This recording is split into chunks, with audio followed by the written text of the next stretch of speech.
This is the Effing One podcast with Adam and Luke. As we talk everything Formula One motor racing. G'day and welcome to Effing One podcast, Australia's best and only F1 podcast. Have we checked that out yet? I don't think we have we? No. We should do that. Baku, the spectacular city in Azerbaijan, saw fireworks with the overtakes, collisions everywhere. Lewis Douche-Canoe Hamilton won with Kimi last lap, Raikkonen second, and Sergio Tijuana Tussler Perez third. But the big talking point out of Baku was that Dan, the personality Ricciardo, and Max Verstappen, Mad Max Verstappen, crashing into each other for the Red Bull team and the fallout from that incident. And there's been a bit. Well, now we head to Barcelona, Spain for what we'll be expecting a few less incidents, maybe less overtaking. Luke, great to see you in your, what is that, a Matador outfit? And looks like you're ready to fight some bulls, my good man, in the Plaza del Toro. Wow. I got to tell you, Beautiful place. It's a beautiful plaza, del Toro. I got to tell you, those pants look tight. They're very tight, and I'm going to need some help getting out of them later. Well, I'll do my best. We might need some sort of mechanical device to get you out of those. Need assistance. I might have to cut you out of those pants, actually. They look really tight. They're expensive. And the blood seems to be rushing to your head. Not that head. And this little outfit that I'm wearing is I call this my competition flamenco ensemble. Do you like it? Beautiful. Thank you. I wish everyone could see this. Do you like to tango? Sí. Sí, bueno. Hola, señor. ¿Qué pasa to you, Luke? Barcelona. Would you say one of the most boring tracks? Barcelona. Barcelona. Well, I would say it for the drivers, yes. For us, spectators? yes. Yeah. For people at the track, no. No. No. Why? I've been to Barcelona. I went there in 2011 to watch the Grand Prix. It was a great place to watch. Like everywhere you sit, you're not just looking at one corner. Like if you go to Melbourne, you might see two. You've got safety mesh in front of your face. You can't see anything. You go to Barcelona on the Friday, you can sit anywhere you want.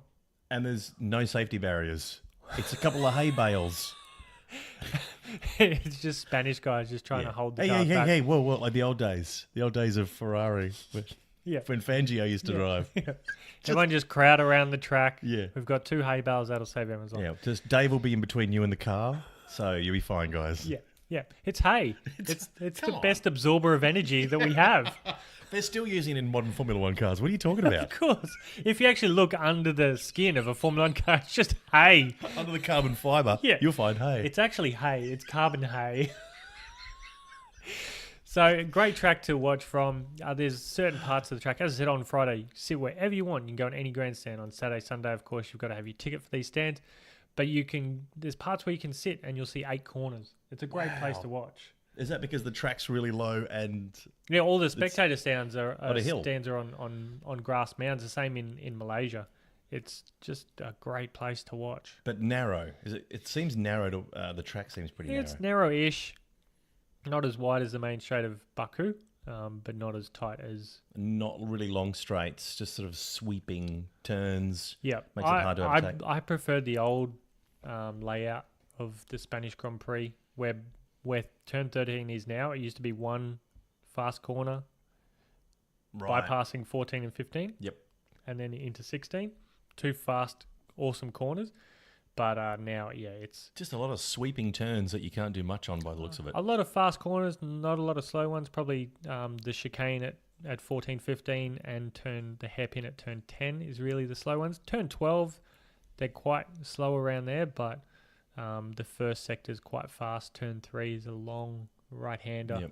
Is that going to favour the teams with a better aero package, like a Red Bull, perhaps? It's going to be interesting who it's going to favour, because Ferrari in pre-season testing was very fast there. They were doing 1 minute 17.1. Now, the pole lap of last year was Lewis Hamilton on a 1:19.1. So that's 2 seconds. Wow. Faster than the pole lap. And that was in winter testing. Right. So cold temperatures, good for engines, not great for tyres.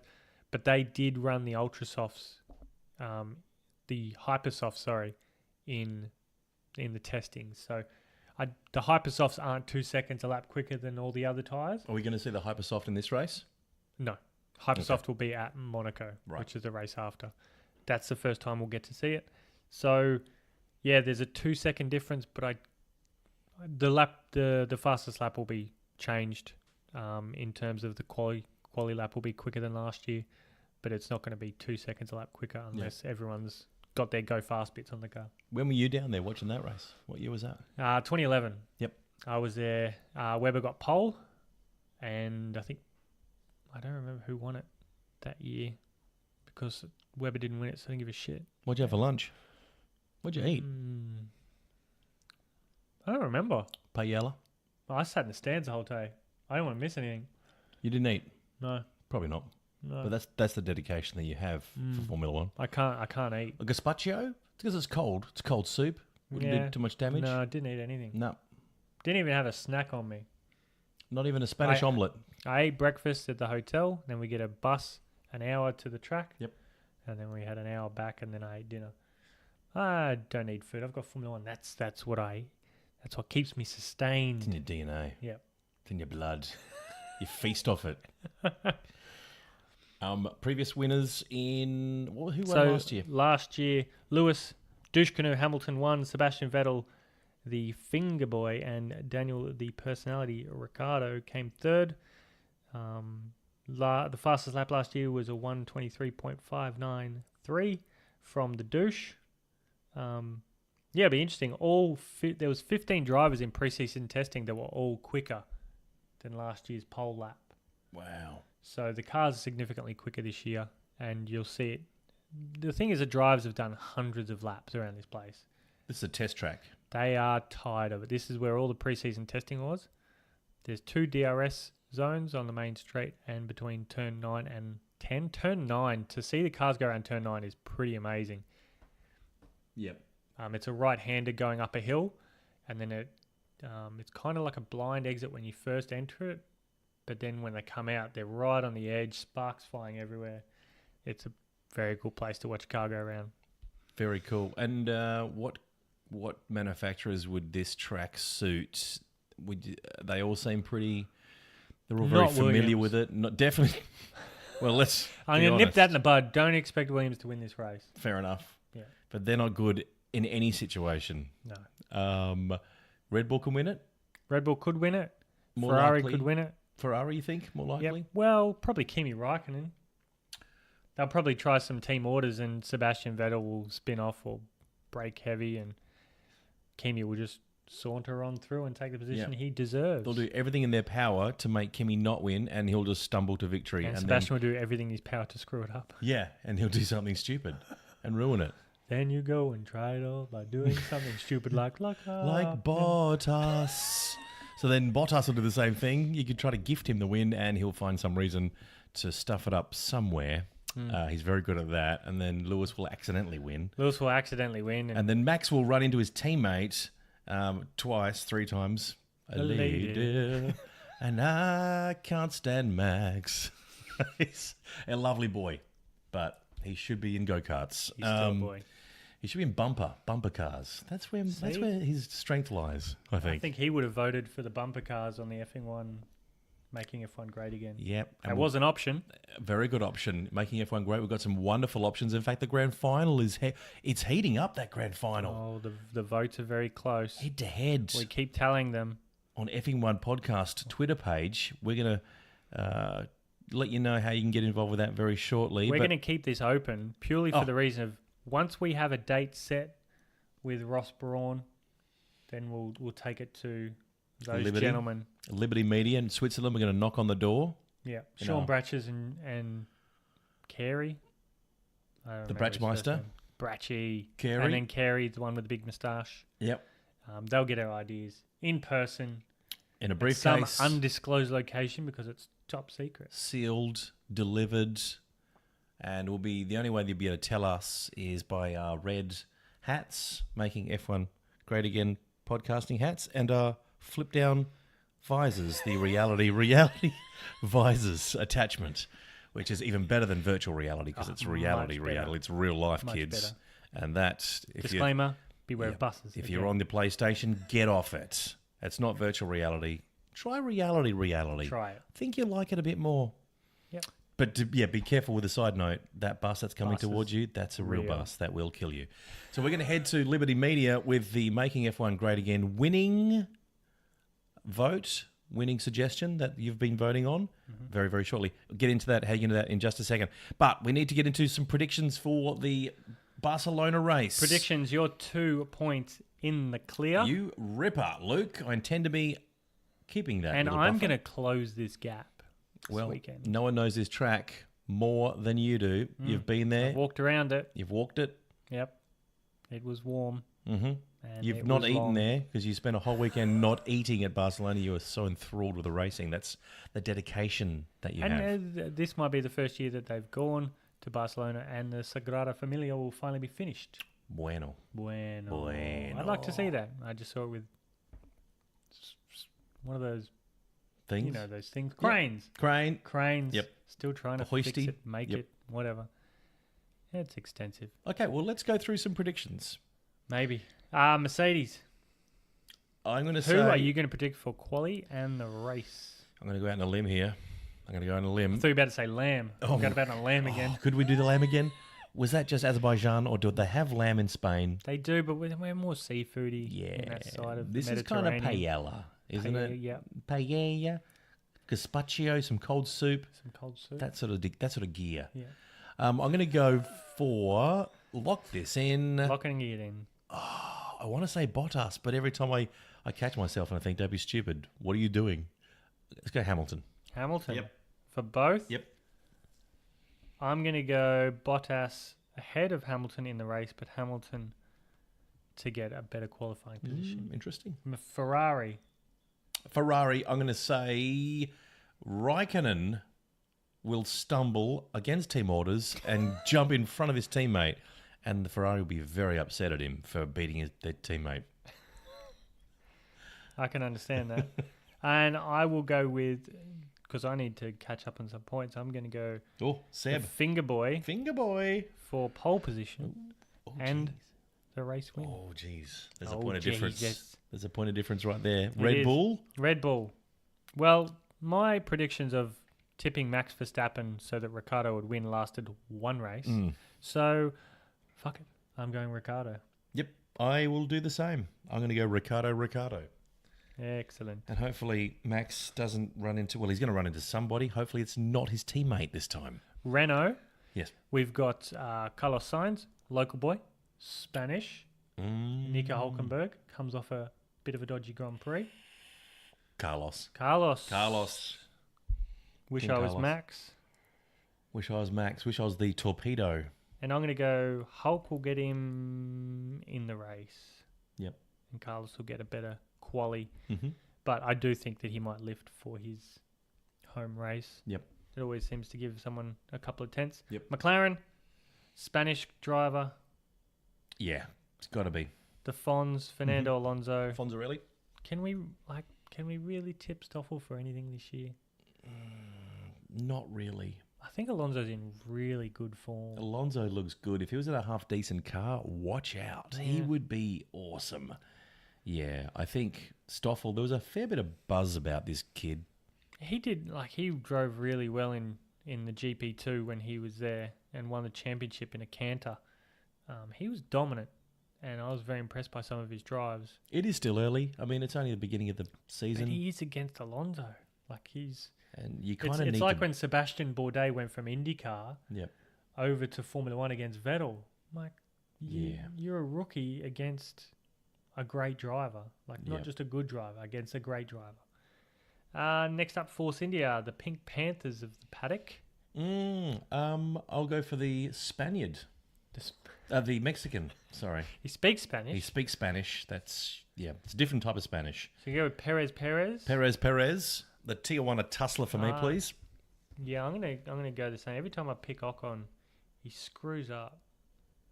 Sorry, Esteban. I know you like the podcast, and he's a big fan. Good luck with the podcast. Loves Effing One podcast, even though he thinks Effing One was everyone. But I'll do that this week. I'll doctor the audio so it sounds like he's saying effing one for everyone. Nice. Nice. Yeah, cool. Sauber. Sauber. Your favourite stay-at-home Viking. Or the kid that's just come home with the points. Yeah, tough. Chalacler. Charles Leclerc's good. He's very good. But you know what? I have a feeling. Ooh. I am the stay-at-home Viking, Marcus Ericsson, and I can redeem myself from the Baku disaster. Yes. So who are you going with? I will. I'll go Leclerc. I'm going to go Ericsson, please. The stay-at-home Viking. Going to dust off those Doritos off his chest, peel himself off the sofa, and start slaughtering people again. Yeah. What he should be doing. Yeah, that's good. That's good. Thank you. I wasn't sure who, but we got there. Yeah, we got there. I'm going to go for Leclerc, General Admin. He's on fire. Because I like the kid, and yes, I saw him in Formula 2, just like GP2, but his teammate isn't Fernando Alonso. Makes it a bit easier. Yep. Toro Rosso. Can you ever, Hartley, I did get a point from Hartley because I said he'd outrace him, but he did have Magnussen try to run him into the wall. Hartley. So we're going to go Gas Man, or are we going to go... Oh, sorry, Brew. Oh, I didn't mean to leave the car in the middle of the road, Brew. Jeez, Brew. Oh, no, we can't. The guy's a danger. He's more dangerous than Max Verstappen. Ooh. And that's saying something, dude. Is he more dangerous than Kevin Magnussen?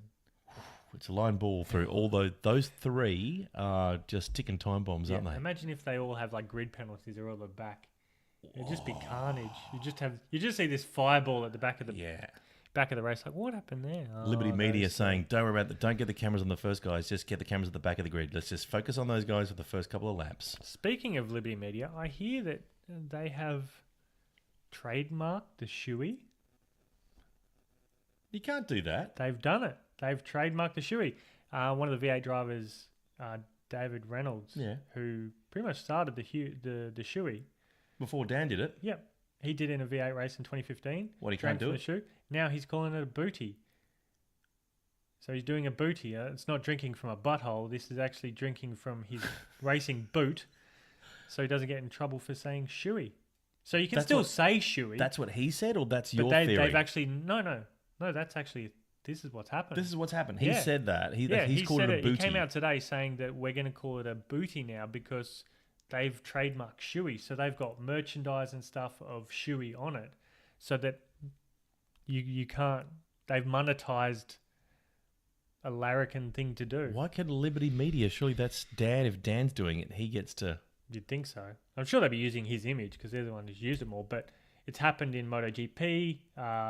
Jack Miller did it. Valentino Rossi did it. So yeah, they've trademarked it. So now he's going to call it a booty. That's bullshit. And it just sounds weird, a booty. You can't drink from a booty. You can't call it a... Can. Well, you can, but that's a bit weird. Especially if her name is Champagne. True.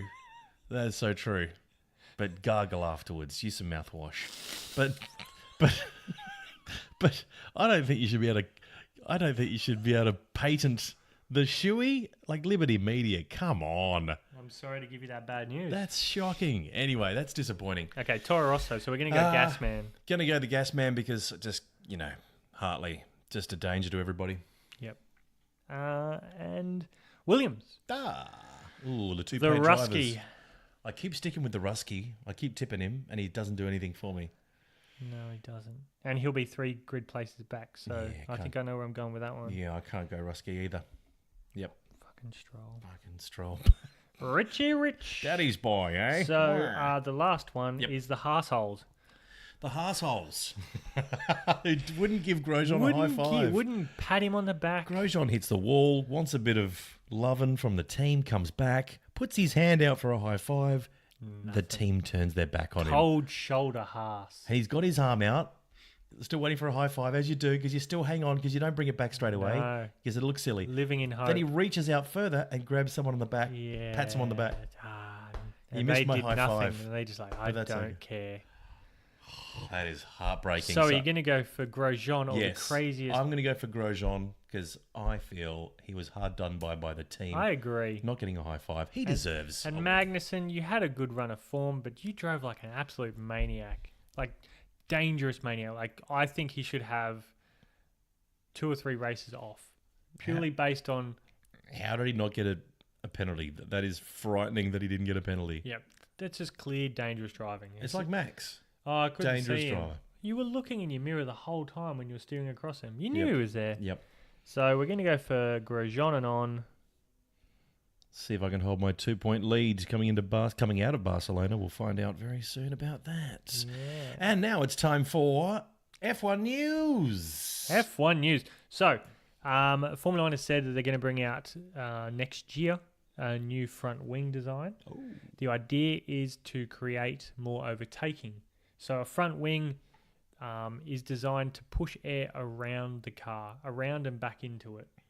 So with what's currently happening is it's creating so much air, turbulence around. So the F1 team, the bosses, not so much the teams, they want to bring the air into the car and not out of the car, because the front wheels create so much turbulent air. So they try and channel it around. Then they have blown front wheel nuts that pushes the air back in to the car, and then that goes into the radiators, around the appendages, and over the rear wing under the car. But they want to bring the wind into the car, so not creating an outwash, but creating an inwash. So there's less turbulent air, more narrow, so that they can possibly follow the cars closer. This is one of their ideas, and also make the rear to encourage wing overtaking. Yeah, and that's the idea. But I think it's a bit of a knee-jerk reaction. You had one race that was a bit dull and lacked overtaking, and that was Melbourne. And that's purely That's the Melbourne. track. Yeah. And the same will be said for this track, most likely coming up Barcelona. But you can't really judge the season on boring tracks. But I think with the current way, they're always wanting to be great. They want every race to be great. They want every moment to be great. And I think that's the thing with having American owners is they want it great. All the time. It wasn't always great in the 80s. It wasn't always great in the 70s. It wasn't always great in the 90s. You had your boring There was races. times where Schumacher wins by a mile. There's nothing you can do about that. They were just better on the day. And there's times where, Schumacher was hounding at Imola behind Alonso. Yeah. There's nothing he could have done. He tried everything. Alonso didn't make a mistake. And Schumacher's like, he deserved the win. He didn't make a mistake. Right. Like, yeah, it's not a track that you can greatly overtake, but it was a great race. And people remember that for the battle, not necessarily because he didn't make the overtake. So I think it's a bit of a knee-jerk reaction. When it comes to speed, when it comes to downforce, if you have a car in front of you punching a big hole in the air, that air is not going to be going nice and well over your car. No. So it's going to act differently. No matter what you do, that's what's going to happen when you're going at that speed. If you want to slow the speeds down to Formula E standards, you'll get close racing. But we don't want that. Bring back Bernie. Bernie Eccleston. No, I'll just take over. Just you and me. Yeah. Effing one podcast. We can take a coup or a coupe. I like it. We could definitely pull that off. We could totally do that. Yeah. Because it's just going to keep going, isn't it? Every time it's going to be something different. It's going to be constantly changing stuff. But that's what then their knee-jerk reaction, because they can't just go, you know what? Yep, it was a dull race, and it's going to happen. You're not going to have winners at every. Like you watch a soccer game, you're not going to have everyone scoring 5 goals, 6 goals. You're going to have some 0-0 draws. Yeah. So remember didn't they try to change the soccer ball in that World Cup to make it more create more goals? I think it was in America, the American World Cup, and they actually changed the design of the football so that it would move more when you did a free kick. It would curve more. Yeah. And in the air, it would just deceive. It would just suddenly take a turn, a 45-degree angle turn. Yeah. That's the kind of thing that's going to happen. I think they've stopped doing that in soccer or football, which is good. Yeah. Well, there you go. So that's pretty much the news. That was all they want to do, is to make the more overtaking. Yeah, more overtaking, and they're going to make the rear wing wider and lower. What will that achieve? So by having it bigger, wider, and lower, so the DRS will have more of an effect. Right. because it's created more downforce, but also having it lower, then it has an opportunity to recoup as clear air behind. See, by having it higher, then it's going to be just like disturbed for a lot longer distance. Yeah. So the DRS boost will be more significant. Yeah. Right. But you look at Baku, you really didn't need it. When you've got a 2.19k blast zone, Yeah. Daniel was, 1.3 seconds behind him. But the problem with DRS is that it kind of takes away, you don't really know who's overtaking on merit. Yeah. Is that just technology? Is that just the DRS, or is this guy pulling out a sweet move right now? You don't really know. Yeah, I think when it comes to straights, you see it, and it's not.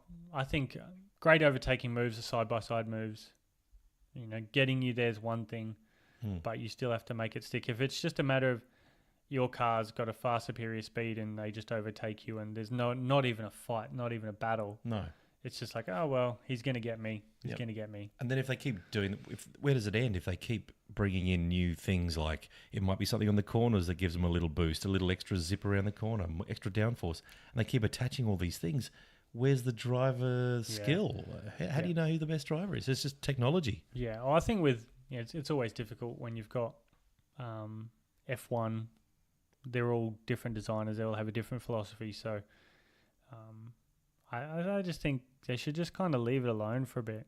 Give it some time to evolve. Yeah, keep the DRS, but don't keep adding to it. Don't keep chucking stuff on it, because then it just becomes a sideshow. It's all about track layout for me. To give you possibility of running side by side through a corner after heavy braking, that's what's going to make overtaking possible. It's not adding flip-ons or moving things around. It's a fine line, isn't it? Getting that balance between a lot of overtaking, so it's exciting, but not too much technology that you take away the driver skill element. Okay, and that's the F1 news. And I think we want to talk about, there is one other thing that I want to talk about. Have you seen Sebastian Vettel's car? Have you seen inside the cockpit? There is an extra bit of appendage. There's a little paddle. Is it a little extra? Sebastian likes extra appendages. We know that. Yeah. Even if his conversations with me, he loves his appendages. Very much. Loves to show you his appendages. Yeah, he does. It's nice looking. It's a decent size. It's nothing to brag about. No. But what is that little thing that's attached? He's got a little paddle at the back of his steering wheel. I'm not sure what it is, but we have some ideas. Raikkonen doesn't have it. Raikkonen does not have it. Some people think it's like an activation. It could be like an automatic brake bias change. So instead of going through your dials and manually changing it down, you just flick it every time you need it to be changed.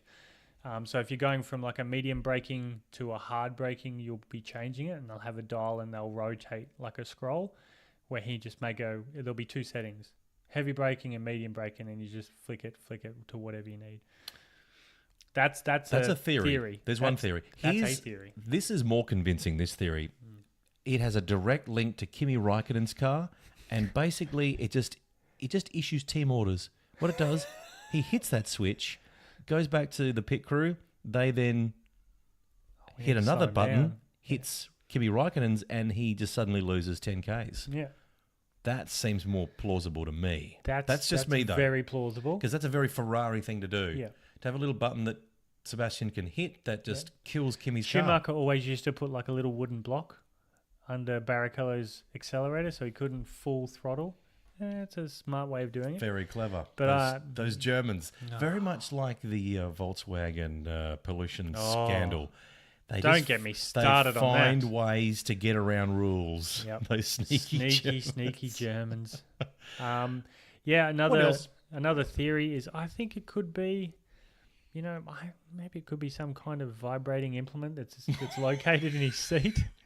It rises up. Yeah, it's just. Hey, now I'm ready. I'm alert. Whoa! Hey, what was that? Like if you start to. Okay, let's race. If you start to drift off during a race, like that's getting a bit dull. It's warm. It vibrates, and it's hey now. Hey, what was that? Jesus Christ! Oh, where was I? Was nodding off for a second. All right, now I'm ready. Let's go racing, fellas. That was some of his exact quotes. That's a quote from a car. Yep. with the paddle. Whenever he presses it, that's just. I'm just chucking it out there. Because it starts with a honk, Jesus. It's normally like an up inflection. That's a telltale sign to me when it's Of insertion. yeah. Holy Jesus! Yeah, okay. Now we're racing. Ha ha ha ha ha. That's the vibe that I get. Very observant, Luke. It's just a theory. I'm just putting it out there. No, I think that's probably the front runner so far. Have you got any other possible ideas of what you think it could be? Yeah, I was going to say, but see, I don't think Sebastian's a drinker. I was going to say a little mini bar. Is it a little... I think he likes a drink. Does he? Yeah. While he's driving? Yeah. Sure. It's fine. What's in there? It's probably... What's a German... Maybe a Jaeger bomb? Yeah. Is it a little Jaeger bomb? Just bang, a Jaeger bomb. Transfers the water to the Jaeger bomb that goes up the cord and into the helmet, into the... Yep. But now I think about it, I don't think that's the case. Maybe make him sick. Yeah, too many Jaeger bombs wouldn't be good. Maybe that's what happened before he on the restart of the previous race. That's very much. And it just locks up and runs wide. He's just sitting back. The yellow flag's taking a while. Geez, I'm kind of getting a little bit bored here. I'm just going to have a little shot of Jaeger bomb. Let's hit the button. But he's had maybe one too many. Yeah. Oh, okay, let's drive. Oh, jeez, I'm getting a bit giddy. I'll just take the corner a little bit early. Oh, Jesus, I've locked up. Oh, no, Jesus. There goes the race win. Yep. Drunk. Stupid drunk. So these are other options. If you have any other options, please hit us up on Twitter. We'd love to know what you Sebastian's sneaky paddle is. Yeah. Just thinking. I mean, there's a lot of options. What else could you be possibly... Maybe... No, that doesn't seem much. No. I'm just thinking to myself, no, that was... I don't know. I'll let you go with that one. I thought you were Yeah, no. I thought I had something there, but it didn't turn out that they'd be any good. I have a really weird theory. Yeah, Could be he's got a child. Very secretive, though, isn't he, with his very secretive. private life? He's not on any of the socials. No. And because what's he going to say anyway? But I reckon it could even be, he has a child. Maybe it's a baby monitor. He just flicks it on. The screen in front lights up and goes, oh, okay, that's what they're doing. And then Let me just check to see what's happening in the house. Just check what's going on. Let's just see what's going on. Oh, the baby's sleeping. Oh, why is the missus banging someone else? Who's that guy? What? Oh, Jesus Christ. Yeah. No, that's good. Maybe he's just... That's good. He's at being an observant dad. Responsible dad. And Kimi doesn't have it because he doesn't give a fuck about his kid. That's so Kimi. That is so Kimi right now. What? No, I like those. If you've got suggestions, we'd love to hear them at the Effing One Podcast Twitter page. What is that Sebastian paddle for? What's that paddle? What is that paddle? I think my favourite, I love the baby monitor idea. That's a ripper. As a dad, you would. I mean, even racing, you're thinking about your kids. You think about getting some sleep as well. Get a feeling, yeah. Could be like a little electric shock just to keep him awake because he's been up all night patting that little thing, burping that Maybe he thing. has hostages somewhere, and it's just a little electric shock to him. I'm watching you. Yeah. Even though I'm racing this car. I'm watching you. Don't worry, I'll be back soon, Keep guys. making those shoes and my Sebastian Vettel hats. Maybe, I don't know. Faster, guys. Faster. We need some more output. The sales are dropping on the hats. I like it. So hit us up on Twitter and tell us what you reckon of the paddle. Some really good ideas there, Luke. Yep. You've given that some thought. Not really. Just a little. Spur of the moment. Yes, and speaking of making Formula One great again, we have the grand final of making F1 great again. That's our quest here at F1 Podcast. We're doing a damn good job of it. We're bringing back the glory days of Formula One. The This Nigel is episode Mansells. 9. It is episode 9. Yeah. That's crazy. Yeah. Can't believe that. Well, that's because there's no one to tell us we can't do it. That's It's a podcast. And thank you for listening. Yeah, thank you. So what we've come up with is some pretty unique ways to make F1 great again, and we have thrown them over to you on the F1 Podcast Twitter page, and you have voted, and the grand final is here, and it is intense, this grand final, Luke. I'm on edge. It is going to be crazy, because so far it's pretty, what are we looking at, 50-50 with the votes online. Yep. Interesting, unusual ways to make Formula One great again. We can't bring back old Bristles. What's his name? Nigel Mansell. We can't bring back bring him back. Walker. No, I'd love. I'd love to bring back Walker back for one race, just to commentate one last race. Yeah. What we can do is have the shopping bag challenge, where cars will qualify with breakables, household breakables, attached to appendages of the car, the rear view mirror, maybe the front wing. You've got your valuables like your eggs. What else would be in there? Pastries. Light bulbs. Light bulbs, very valuable. So you've Grandma's fine china. Grandma's fine china. Without her knowing, she doesn't know, but you've popped She in wouldn't that allow beautiful porcelain doll. She's very protective of it. Very much so. You pop them in a plastic bag, attach them to the car. You've got to then qualify without breaking any. And if you do break any of it, or even damage them, yeah, you take a penalty, a time penalty. so let's say 0.2 of a second. 0.2 of a second per egg, per valuable, that grandma's precious valuables, and then you will take those times off, and that's where you will start the race. So it favours the smoother drivers. So the smoother you are, the better. So it's a good smooth challenge for the drivers. So that is going head to head up against eating the national dish of the country you're driving in. So Melbourne would have seen drivers qualify while eating a red hot 4 and 20 pie. Scorching hot. Yeah. So you try qualifying around Melbourne, around that track in Melbourne with a scorching hot 4 and 20. Yeah. Tough. Oh, it's beautiful though. Beautiful image. Oh. Beautiful. And it's hard. I mean, even when you're sitting there concentrating and you've got nothing else going on. Maybe you have like a little pie holder on the halo.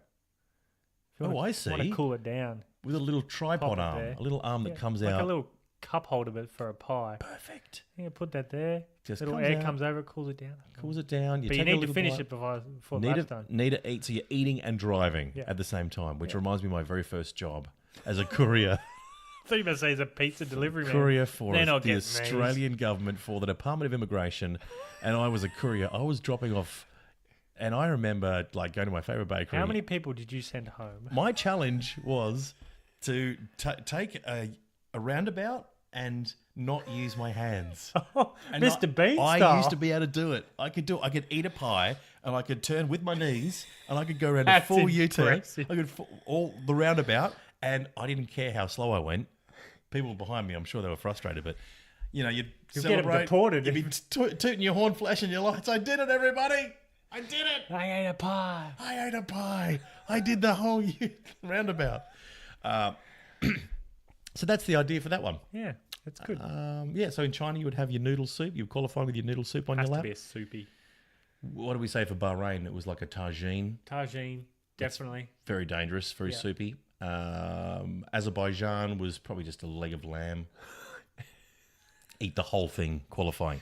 So they're going head to head. We need to get some votes. So head to the F1 Twitter page and vote for ways to make F1 great again. Who will win the grand final? We will take that suggestion, the winning suggestion, to Liberty Media, and we're going to dump it on that lawn. The final countdown. Doodle-doo-doo. Beedle-doo-doo-doo. So let us know what you reckon should win, and we'll send it over to Liberty Media in Switzerland. And they're going to love to see us. Oh, they always do. Yeah, they do. I love hearing us. They're big fans, Liberty Media. Big fans. What is it time for now? I think it might be time for... At Home with Kimi. This is the most We are ridiculous... nailing that. Oh, this is the most ridiculous segment we've invented. And it is suggestions from you about the crazy man of F1, Kimi Räikkönen. A lot of fans. Would he not be the most popular He's the driver? He's the most popular driver. What is it about Kimi that people love? I think it's his minimalism. Everyone's into minimalism nowadays. So Yeah. he's just doesn't say much. Doesn't say much. No. Doesn't Understated. have many expressions. Doesn't give much. No. He's like the anti-Dan. Anti-Dan. He's like Dan is like the person, Mr. Personality. Kimi's has none. No, But yet we love him. we do. And he takes team orders really well. Oh, he takes it so well. He's a Takes natural. it from Sebastian so well.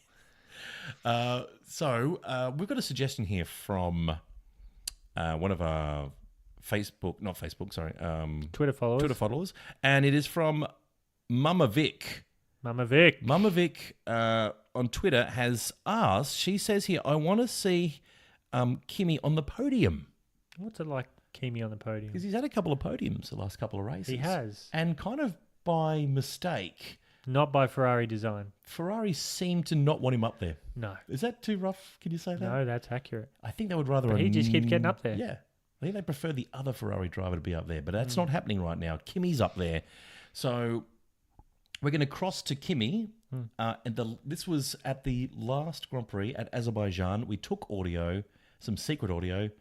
Kimi didn't know we were taking this, and we've got audio of He him. never knows that we're taking it. He doesn't even care anyway. No. He doesn't even care. Why? So we've got the audio, and let's play it now. Luke, can you hit that button? Luke, hit the button. Oh, that button. No, Oh, that one. okay. There we go. Wah! Hey! What the hell am I doing up here? This is not what the team briefing went? What? Where's Sebastian? Hey! Do I have to give him the trophy? I need some team orders. What am I doing? Wah! Hey! What? I'm gonna be in trouble. I need a vodka. Guys, vodka! At home with Kimi. Do they sound like... Does he remind you of a cartoon character? He does.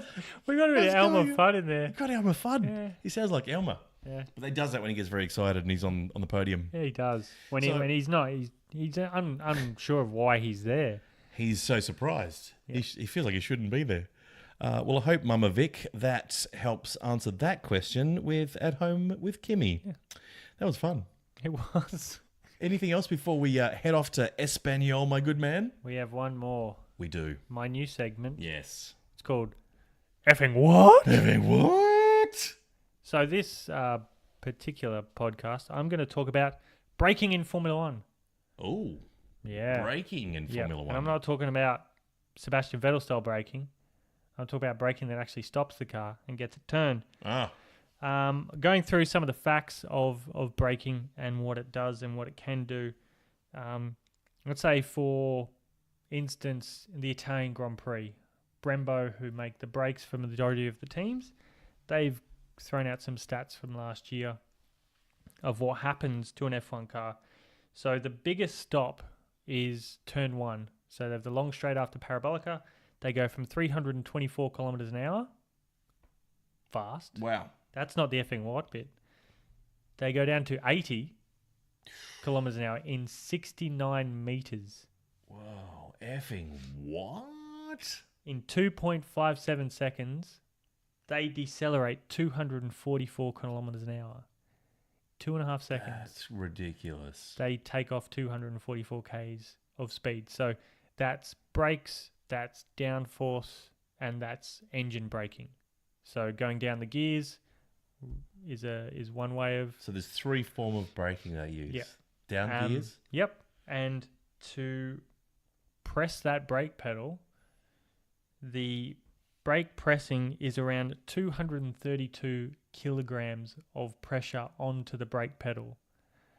So when you think, oh yeah, a guy's just driving a car, well, that's not hard. I drive a car every day. I can do that. Yeah, but are you doing a single leg press of your left foot to brake 232 kilograms Wow. with your toes? No. The average brake pressure for most corners is around 180 kilos of brake pressure that the Jeez. driver puts onto the brake pedal. So the brake pedals need to be strong, but also that's how much force is coming from the driver pushing down on that brake pedal to stop the car. And that's like 2.57 seconds to reduce 244 k's of speed gone to That's get down amazing. to 80 from 320. And there's the other corner before Parabolica. It's probably their heaviest brake. They don't go to as low a speed. They go from 321 down to 198 in 36 meters. Bloody hell. Yeah. What? And that's 1.22 seconds, that deceleration.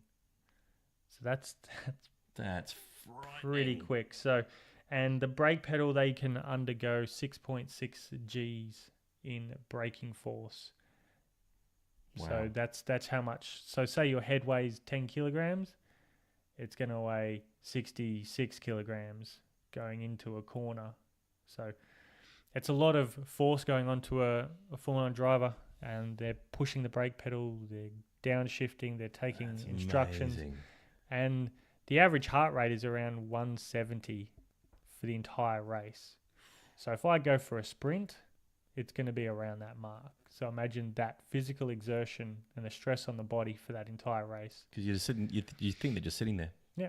Just Sitting driving a there, car. Moving chilling the steering out. No. That is effing What? That is crazy, Luke. And a side note, over the course of the Azerbaijan Grand Prix, the energy dissipated by one of the car's brakes is 181 kilowatts, which the power is the equivalent to the power consumed by 370 Azari inhabitants. So how much power people use in a day in Azerbaijan, that would power 370 just through brake dissipation, the energy that they conserve with KERS and stuff like that. So that's how much energy they create through braking friction. Wow. Yeah. Effing what? So that's some That's crazy. odd facts you can tell some friends and family of what happens in an F1 braking. Would you say that the modern F1 car is not only on the edge of the greatest technological achievements that humans are constantly evolving, but there's nothing that compares to it? There's no... I mean, maybe NASA with their technology, the amount of money. No, NASA's ancient compared to But they're us. not constantly changing every week, every race. They're not changing that wing that works. Apollo 13, we're not going to change that wing there. That burner's working. We're not going to change that. Yeah. Is that the only thing that's evolving? So things like SpaceX are doing some interesting things, but their technology isn't as evolving because there's a far greater cost. And but in terms of the people that work in F1 are the best of the best. These people are poached from universities, engineers, The best engineers. aerodynamicists. Yeah. So everyone is whoever's good, you'll get poached.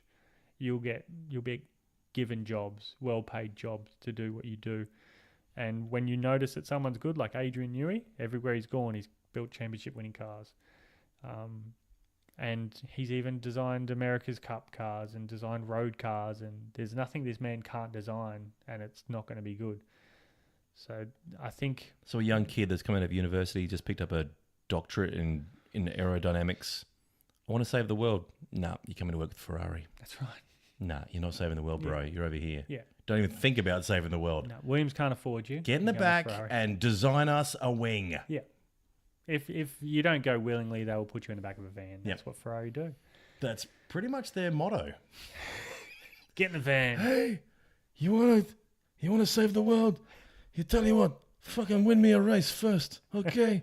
And make it sure it's not the Raikkonen guy. Make sure it's Vettel, okay? Jesus Christ, you're pushing up the daisies. Oh, thanks, Tony. Thanks, Tony.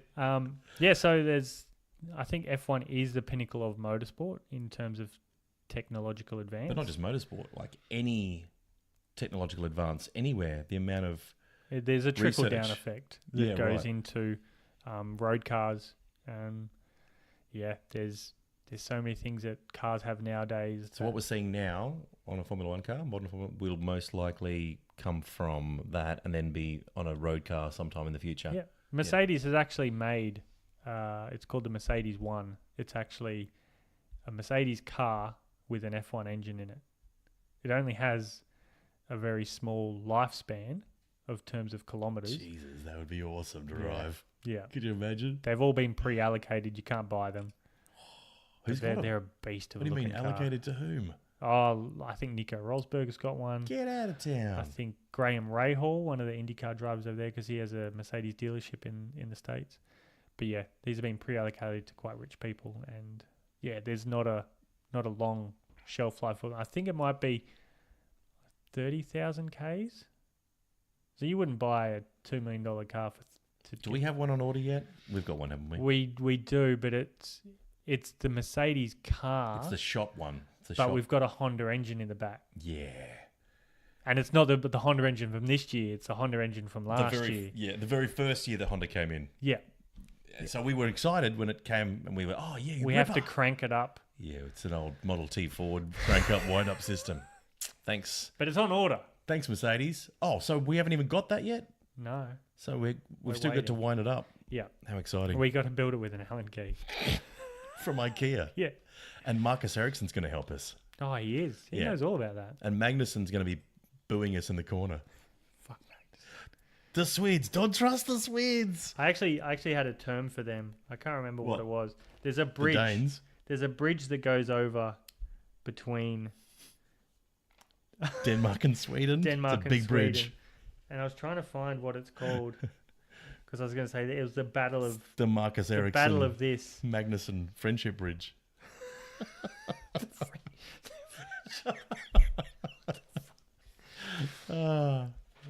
What is it called? You don't know.